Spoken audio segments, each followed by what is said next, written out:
Marshall Goldsmith. You've been long considered the #1 executive coach in the world. Now you've retired and you've been inducted into the Hall of Fame by Thinkers 50. You're continuing to write amazing books and edit articles, more than 40 of those books, and 3 of them New York Times bestsellers.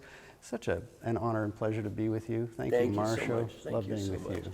Honored to speak to you as well, also New York Times bestselling author, and I think somebody's got to be the new best executive coach in the world. I think that would be you, #1 CEO coach and future CEO coach out there. Nice. So Thank you. Thank you very much. It's so exciting to read What Got You Here Won't Get You There, because that book and the name itself is coaching. You know, I am adding too much value. We've talked about that in the past.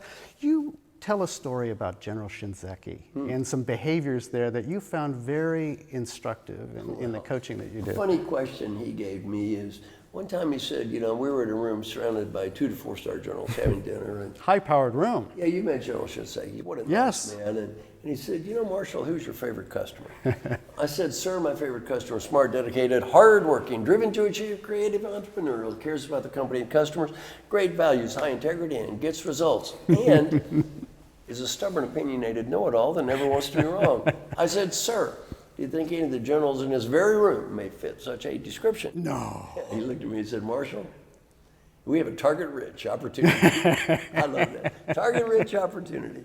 Well, one thing I try to do is I teach people something that's real good for stubborn people.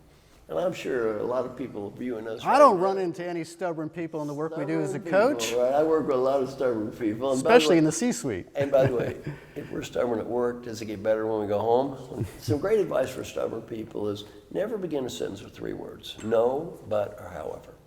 If I'm talking to you and you begin that sentence with no, what's the message? Shut up, you're wrong. But, what does but mean? Disregard everything you said.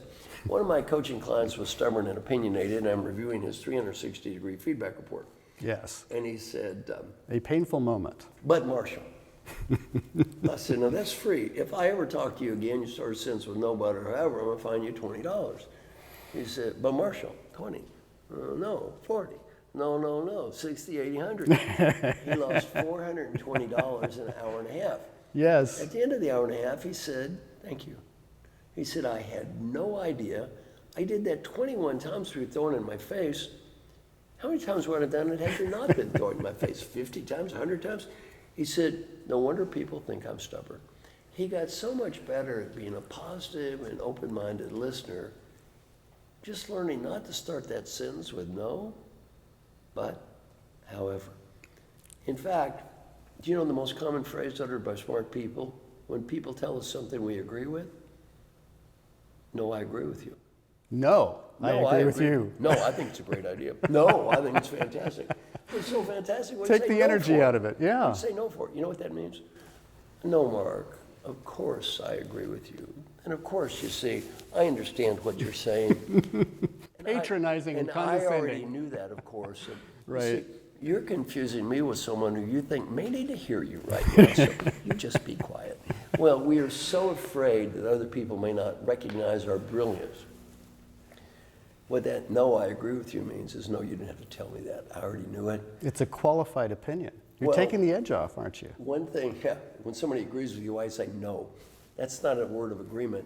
So one thing I teach people is you come to me with an idea, and I think it's a great idea, even if I did know it already, just say great idea. Thank you, just Marshall. Say great idea. Just say great idea.